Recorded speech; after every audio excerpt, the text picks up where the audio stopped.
All right, later this month, Detroit Public Television will rebroadcast a One Detroit special that looks at the pathways that lead to prison. Here's a look at a segment of the program that focuses on the large prison population in this country. Look how much African-American communities have suffered. You're living in poverty. Your schools are no good. You have no jobs. You got a new prison industrial complex. Poor folk get caught. Drugs on the corner. But not one executive of a Wall Street bank goes to jail. We know about the pipeline to prison. How do we stop this thing and turn it around? You need more police. We need law and order. The people in our prisons have made some mistakes, and sometimes big mistakes. They are also Americans. I'm a Detroiter from the East Side, Cass Tech, class of '95. I like the line, you can't move forward unless you know where we've been. Another native Detroiter and Cass Tech graduate, Heather Ann Thompson, knows where we've been too. She's a historian and can tell us how this pathway to prison got started. Mass incarceration. You hear a lot about it. Can you give us some perspective on what mass incarceration really is and why it should matter? Well, at bottom, mass incarceration was a policy choice. It is something that this country embarked upon in 1965, deciding to handle all social ills, poverty, addiction, mental illness, and really low-level crimes, rather than through the social welfare system, through the criminal justice system. And what this meant was beginning a war on crime that was historically unprecedented. We'd never put those kinds of resources to this before. This is under the presidency of Lyndon Johnson. Johnson is responding to urban protests in cities like Philadelphia and communities like Harlem, by the way, all of which were rebelling against police brutality. The policies provided more funding for police, ultimately putting more people behind bars. Mark Fancher of the ACLU's Racial Justice Project says, by the late 1960s, those policies and politics went hand in hand. You also had something else going on, and that was the use of coded language by politicians. Richard Nixon campaigned on a slogan of law and order. It's time for some honest talk about the problem of order in the United States. Let us always respect, as I do, our courts and those who serve on them, but let us also recognize that some of our courts, in their decisions, have gone too far in weakening the peace forces as against the criminal forces in this country. And he exploited the reactions of the black community to oppression and to police violence to speak to largely white voters and to say that he was the candidate who was going to bring people back into line. He was going to calm down these insurrections. He never said that explicitly, but everybody knew what that meant when he talked about law and order. And this is the house I grew up in. Look at it. It's destroyed. I actually grew up during the war on drugs at 6 Mile and Gratiot. My neighborhood literally changed overnight. Crack cocaine caught us off guard. It brought immediate violence, addiction, and misery. The undeniable fact is that those who became addicted to crack were sick people. They were people who were in need of treatment and rehabilitation. This country chose to treat them as criminals. So one of the greatest ironies about the drug war, just like with Prohibition in the 20s, when you make something illegal and people have no other resources to lean upon to feed their families, you have created a very, very dangerous economy. Studies have demonstrated consistently that the rate of drug use among whites and people of color is essentially the same. But if you look, you see a huge disproportion with respect to people of color. And so it has been a very racially targeted campaign. The worst instances of it was the 100-to-1 disparity in sentencing for crack cocaine versus powder cocaine.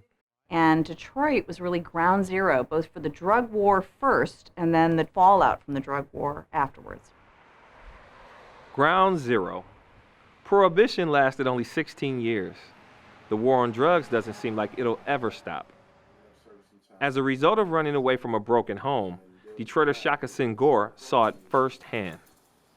I began to hang out with other broken boys that grew up in the neighborhood, and we kind of bonded around our brokenness. Like many others, at the age of 15, Shaka took the only opportunity that he could see at the time, selling drugs. At 19, he killed a man. In July 1991, on the night that I fired those fatal shots, what was going through my head in that moment was fear and survival. And when I went into prison, I walked in with all of the anger, the fears, the anxieties that I had accumulated while living my life on the streets. I blamed everybody except for myself, and ultimately, I found myself getting in a lot of trouble my first 5 years. I was one of the youngest persons sent to maximum security at the age of 19. I turned 20 in maximum security prison. Shaka went to prison during the mass incarceration boom. After that, President Bill Clinton's crime bill ushered in a new era of mandatory minimums, ultimately hurting more African American families while helping fill penitentiaries. It wasn't really about the fact that laws were being broken. It was about where the policing was where laws were being broken. So, for example, you had more white folks selling drugs and using drugs than black folks, but all the police were dispersed into mostly black and brown neighborhoods. In the suburbs, you may have a group of affluent white youth who are relaxing in the large home, using some of the most exotic drugs imaginable. But you're not going to find police crashing down doors to try and get to these kids. You're not going to find police in suburban shopping malls stopping and frisking and patting down affluent white youth, even though they may be doing the exact same thing or worse than their counterparts in low-income communities of color. So ultimately what this means is that the criminal justice system is way disproportionately filled with black and brown youth and eventually older people as they age through the system. And that sends a message to America, right? It just underscores this myth that somehow there's a connection between criminality and blackness. I don't know that from day to day, prosecutors or even police or judges wake up with the idea that we're going to, lock up a lot of black people. I don't think that happens, but I do think that it has been so much a part of the country's historical agenda that now it has become essentially institutionalized. There were people I knew who weren't bound to be criminals. They weren't violent offenders at all. But after serving time with the Department of Corrections, they emerged more hardened and more likely to fit the stereotypes some might feel unsafe being around. Shaka Senghor addresses that same mindset in his best-selling book, Righting My Wrongs, where the term corrections is a misnomer. I was in solitary confinement a total of 7 years out of the 19 years that I served in prison. At one point, I was in solitary confinement for 4.5 years straight.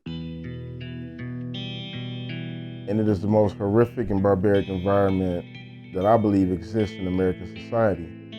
It's a secret society, clandestine, if you will, and it's one of the greatest tragedies because the level of mental illness inside solitary confinement is astronomical. Somehow Shaka came out with his mind intact, as well as a mission to tell his story as part of the movement for prison reform.